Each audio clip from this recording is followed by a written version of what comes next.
Bonjour à tous et à toutes, j'espère que vous allez bien.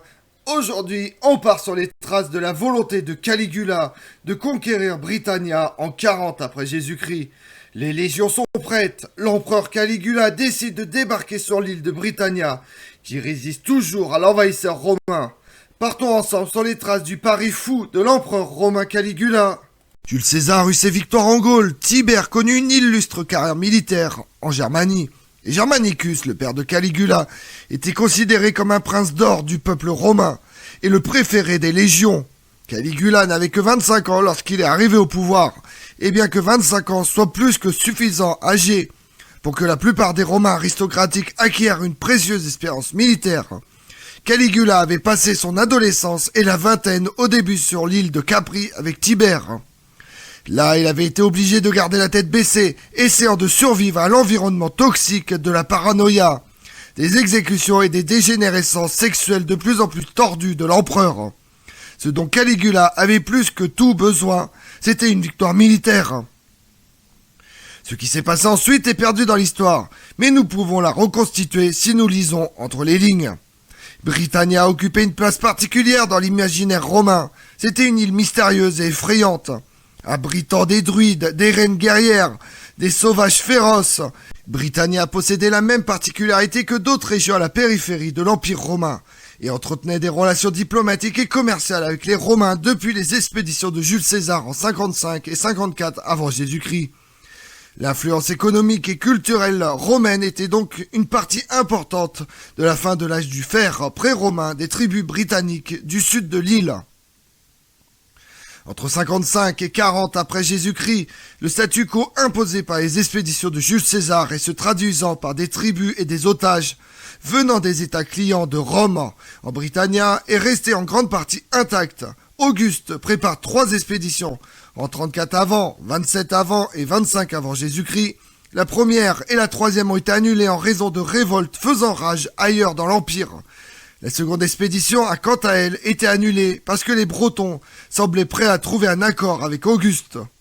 Selon la Reste Gestae, Auguste, 2 rois des tribus britanniques, se sont enfuis à Rome en tant que suppliants pendant son règne.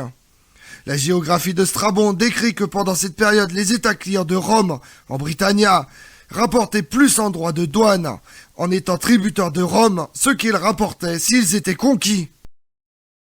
Avant la tyrannie, l'inceste et la mégalomanie, l'histoire de Caligula, empereur de la dynastie julio-claudienne, est celle d'un enfant privilégié, Caius Augustus Germanicus, le fils du très populaire général Germanicus. Sa mère, Agrippine l'aînée, aurait décidé pour lui une carrière militaire. 3e garçon d'une fratrie de 6 enfants, rien ne le destine a priori à un tel destin. Il est aussi le petit-neveu et fils adoptif de l'empereur Tibère. Caligula se considérait comme l'égal des dieux.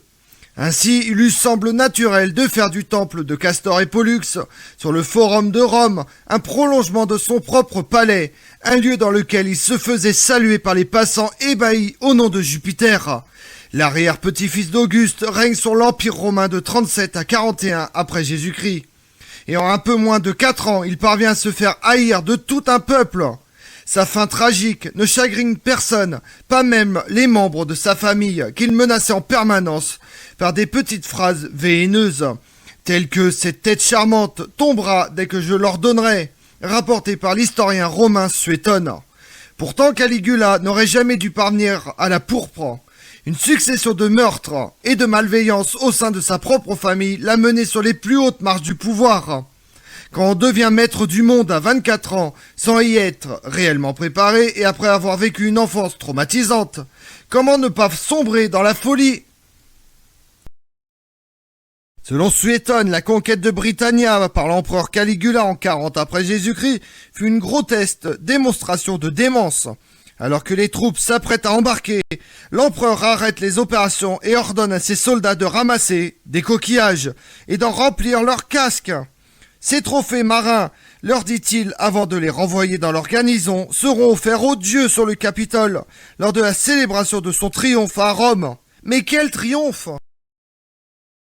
Caligula a planifié une campagne militaire contre les Bretons en 40 après Jésus-Christ, mais son exécution n'est pas claire. Selon l'avis des 12 Césars de Suétone, Caligula rassemble ses troupes en formation de combat face à la Manche et leur ordonne de ramasser des coquillages, les qualifiant de pillage de l'océan dû au Capitole et au palais. Alternativement, il est possible qu'il leur ait en fait ordonné de rassembler des huttes, car le mot musculi était également utilisé dans l'argot des soldats romains pour désigner les huttes des ingénieurs. Dans tous les cas, les préparatifs de Caligula, aussi bien en termes de troupes et d'installations militaires, rendent la conquête de Claude possible 3 ans plus tard. Dion Cassius, Pline l'Ancien, Tacite, Sénèque, tous entonnent après Suétone que cette volte-face n'est qu'une manifestation de la folie qui anime tous les actes de Caligula depuis son arrivée au pouvoir 3 ans auparavant. Amuser le peuple avec les jeux du cirque, humilier le Sénat, voilà tout ce qu'on peut attendre de ce monstrueux despote. Quant à jouer les conquérants, ce n'est pas en se revêtant de la cuirasse d'Alexandre le Grand qu'il aurait détenu qu'il y parviendra. Le fils du grand Germanicus n'a reçu aucune formation militaire, ce qui ne l'empêche pas de rêver de conquête.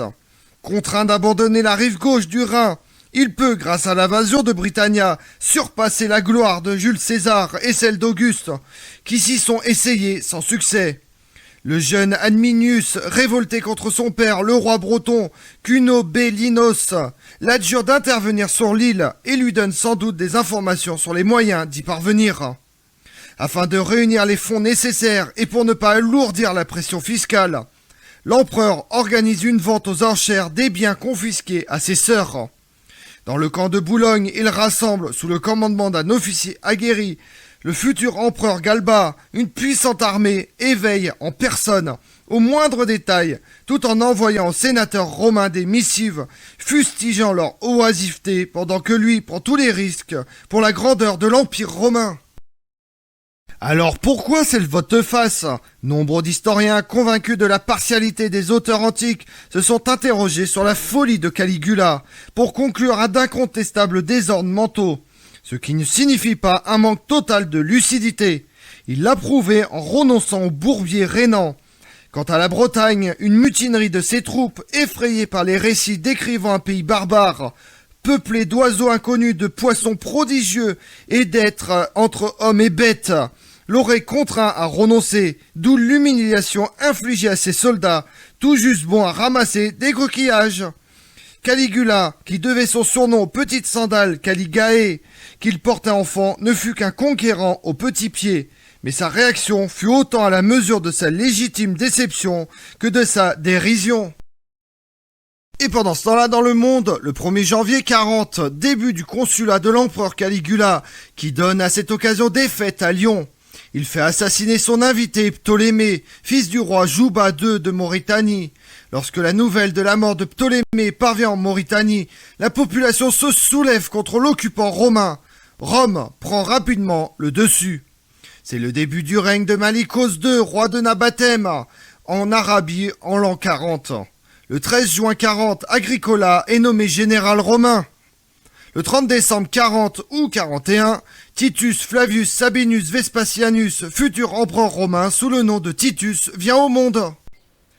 Comme on l'a vu, troisième empereur romain, descendant d'Auguste et de Marc-Antoine, Caligula est resté dans l'histoire comme l'un des pires tyrans de Rome. Suétone en particulier l'a immortalisé comme un souverain sanguinaire, friand d'orgies, un portrait probablement loin de la réalité, dont on ne sait finalement pas grand-chose.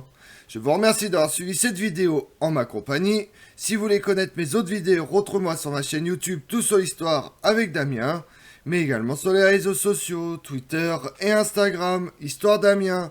Et pensez à liker, commenter et vous abonner. Je vous remercie à tous.